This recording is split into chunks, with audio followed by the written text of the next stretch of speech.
Será que vivemos num mundo de mais respostas do que perguntas? As verdades instantâneas em tempo real aguçam ou aplacam o desejo de reflexão.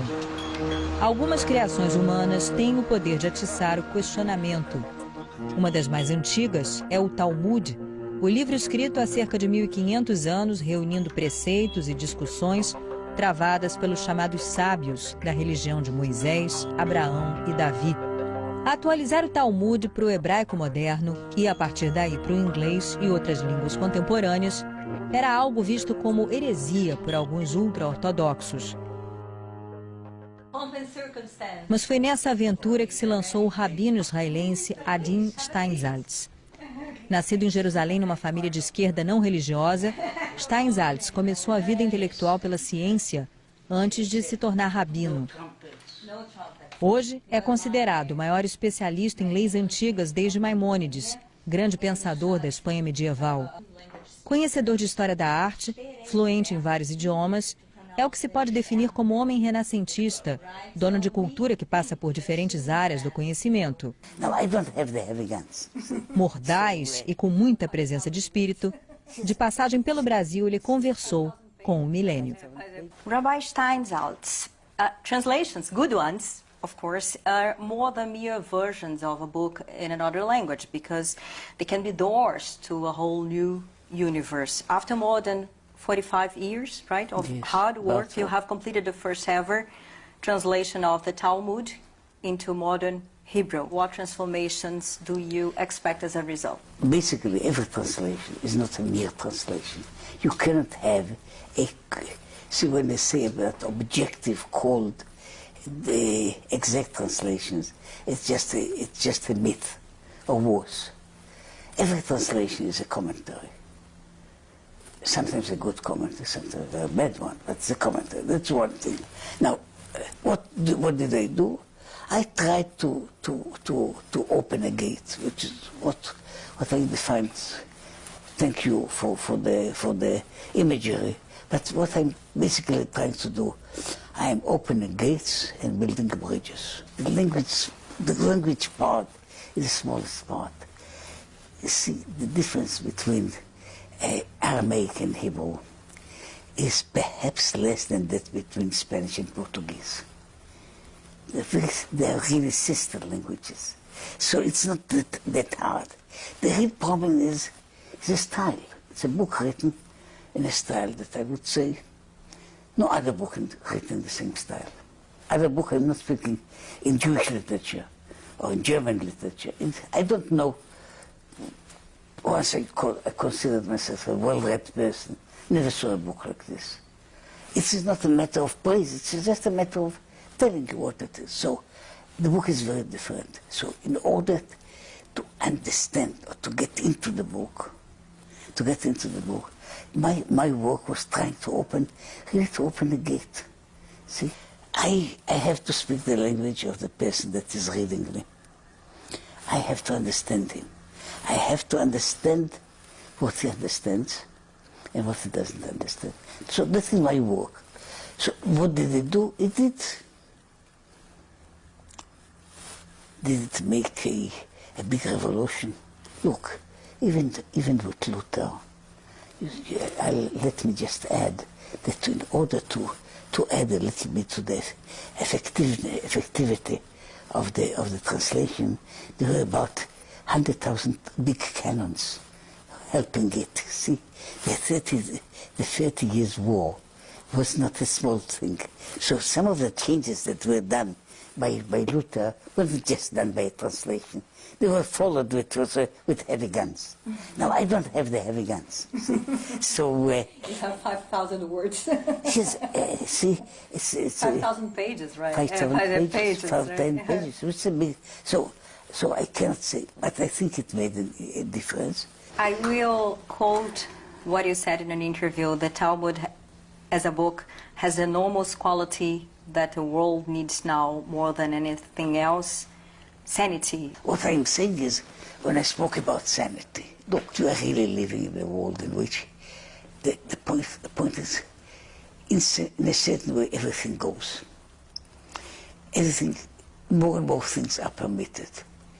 But it doesn't mean that people are more and more happy, or they do what they have to do.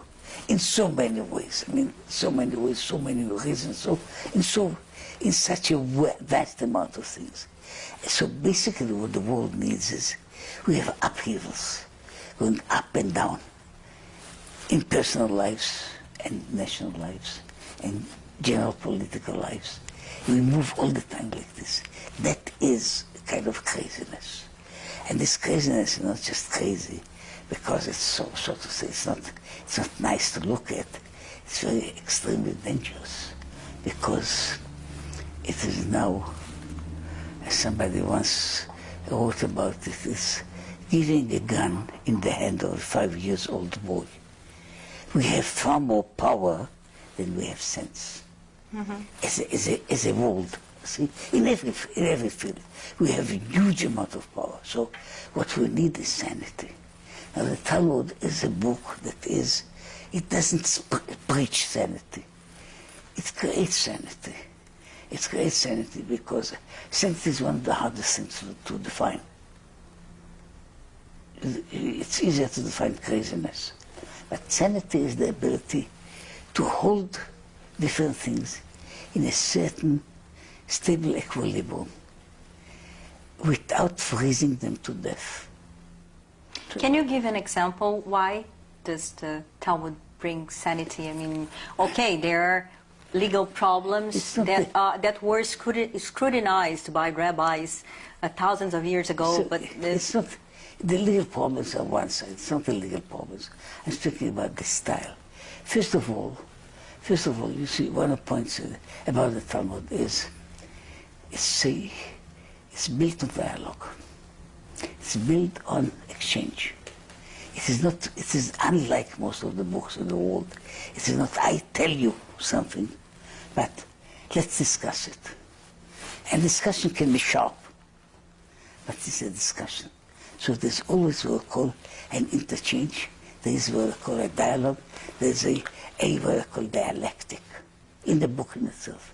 So the dialect is a part of the building it. You can't learn three lines of the Talmud without getting into dialectical kind of thinking. Now, when you are raised along these lines, it means that whenever you see something, you have, see, how to put it, what's the right question to ask about it? This continuous thinking, asking of the Talmud, it reminds me of the scientific thinking. Isn't modern science essentially Talmudic in a way? The modern science is dialectic in one way. Even though, look, a scientist, if you interviewed some, possibly you did, scientists have a nice tendency, or not a nice tendency, to become dogmatic. To become dogmatic. The scientist may be an atheist, but he's a fanatic. So you can find some of them together, these things together. So that is one thing.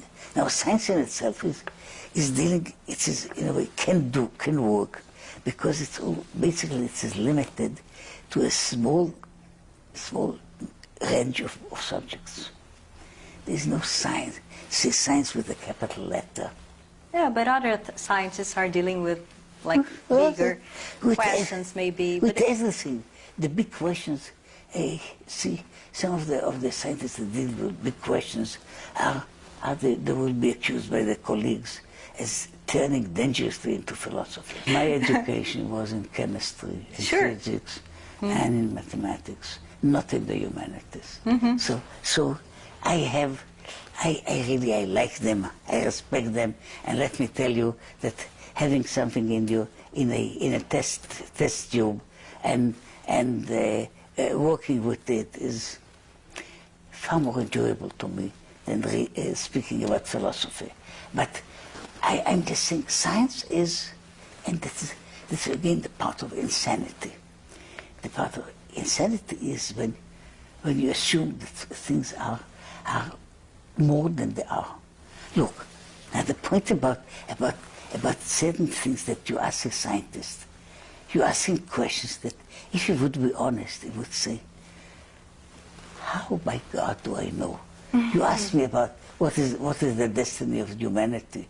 I cannot tell you. Sure. You ask me what will happen in 2 days from now. How do I know? I can answer you what the little things that I do know. Now, when I'm not trying to make, when I'm not trying to make science into some kind of a pagan god, I'm doing a good deal of good to science. Because that is what it is. When the sun is a god, it's a dangerous god. When the sun is a star in the heaven, it's much better to deal with. So, from science to law, the Talmud, which records legal and religious Lots discussions, right? Thousands of rabbis had over centuries, and it was compiled 1,500 years ago. It was so long ago. So yes. Notions such as crime, justice, freedom, those notions were different, right? In the past, I want to think that I believe that in the past people didn't want money, sex, and power. One has to be not only a historical, but also a fool to say it. But many years ago, I wrote a small play. I'm doing also these things. Small play. You're a Renaissance man. Scientist and writer and rabbi. I wanted to be an artist, but I didn't have time enough to develop it. I used to do some sculpturing as a young man. Anyway, but going back to it. So I think I wrote about Pharaoh, the king of Egypt, and I depicted him in a way as a modern person. And I said in my preface, do you think that the difference of 3,000 or 4,000 years will make such a big difference in human nature? See, what are the big questions? We have all kinds of assumptions, but basically, they say basic assumptions. We are built more or less of the same material. It's not only that we have the same noses, more or less, see, but we have the same way of breathing. We have the same way of moving. The changes are, again, had it been a difference of 300,000 years, say, okay, there is a chance of something happening. 1,500 years is a small time. Because the basic questions, the basic things, are not very different. The problems were the same problems. Now, in that sense, I'm saying, look, you deal with problems. Of course, they become different, and the decisions may be different. And every country, every system of law or religion has also different answers.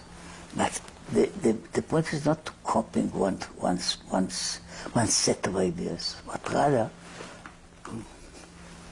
how can we understand the different sets? How do we understand them? What do they mean to us? And that you can sit with somebody that is, see, I suppose, I never had the chance, see, let's suppose that I'm meeting, say, one of those sages from the planet, say, Mars, comes for a visit. I think that we could have a conversation still.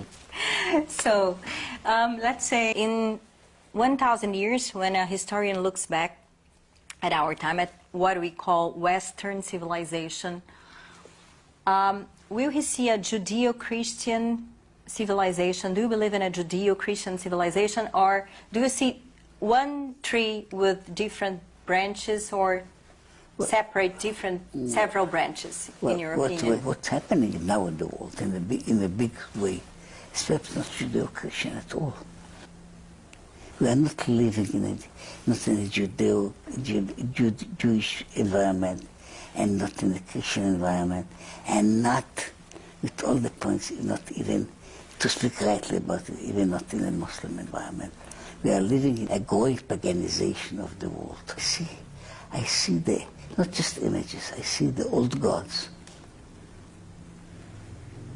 Greek gods, pre-Greek gods. I'm seeing them emerging.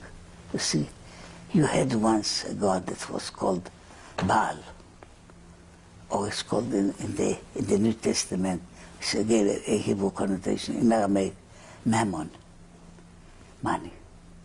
Look at this big god. Is he not bigger than any of the church's saints? Look at the other goddess. This was called in the old language, Astarate, Venus, sex, raw sex. Sometimes with a little bit of clothing, just for, not for enticement, not for chastity. Isn't she becoming much bigger than, say, than a dozens of Marias? And what I'm calling the third goddess, she was in Greece, she wasn't so famous, Calliope, is the goddess of making a noise. Self-aggrandizement, fame for the sake of fame, to be famous because you are famous. What do you think about the internet and in particular, with tablets and smartphones, because it's much more interactive and Yes. we're not watchers, we're users, Yes, and therefore we have to think, to make decisions. It's a great power, and as many great powers, it's in a certain way, it's not the same thing like the atom bomb, but it's still a great power. It's a great power. And again, as I told you, the real problem is it in the right hands? Now, I'm not going to say to stop it. We cannot. But I'm saying, is it not when you have, instead of an encyclopedia, you have a Wikipedia? Is it an advance? See, when I want to get information, I can get it in the internet much easier. 100% so. Do I get better information? Lots of information doesn't mean knowledge. Knowledge doesn't mean understanding. Understanding doesn't mean wisdom. Are we more informed and perhaps less wise? Well, one of the ways to spread ignorance is not by telling people lies. It's by giving people too much information. Too much information has the same, is even worse than having very little information. I can't absorb the information, I can't assess it, I can't use it. So, what is the result then? The result is you are flooded. See, look, I saw it here in this country. So it's beautiful to see. See, a few drops of rain are always welcome. See, 40 centimeters of rain is not so very convenient. 2.5 meters of rain. There are countries in which you have it. Just imagine in Rio, 2.5 meters of rain coming within 24 hours. So what would you call it? You'd call it a disaster. Not anything, but rain is good. Rain is good, isn't it? Every drop is good. The amount of rain, going beyond a certain limit, is disastrous. Now, what can we do about it? You see, you want to know almost about every subject. You can go to internet just now, try to find about it, and you'll find papers and more papers in every language speaking about it. So after some time, you won't read them. It won't do you any good. So we come again to the basic problem about sifting, sorting, dealing with things. Now the question is, who has the right to do this sorting? Are you pessimistic? Because in a lecture delivered at the Academy of Social Science of Shanghai, you said that there is some similarity between Talmud's Pirkei Avot and the basic book of Tao. Right. And I'll put it very simply, but the Tao says more or less that things contain the germ of their opposite or of their non-existence, which you can understand of their destruction, maybe. Okay. So does humanity contain the germ of its destruction? Look, I wouldn't, if I would believe that the world of tomorrow is necessarily becoming worse and worse and worse, I would possibly not exist anymore. just willingly. There's no sense in it. So any person, even that speaks on a television program, has to be an optimist. See? I suppose you have to be an optimist as well. You meet all kinds of people, and you sometimes hope that one of those dummies that you interview, me and others, will possibly say something to save the world. Don't you have such an expectation? So that is what it is. We are all of us trying. And in a secret way, we all of us believe that somehow, in some format, there's still hope. You know, I once, to give you, I've been asked, say, where does Judaism stand with the division between Leibniz and Voltaire? Leibniz just said that our world is the best of all possible worlds. And Voltaire, who wrote Candide and others, and which comes to the decision that our world is the worst of all possible world. Where does our religion stand about it? It's a nice question, incidentally. And so I would say that our answer is something like this. We are living in the worst of all possible worlds, in which there is still hope. Rabbi Steinsaltz, thank you very much for this interview. Thank you for the questions.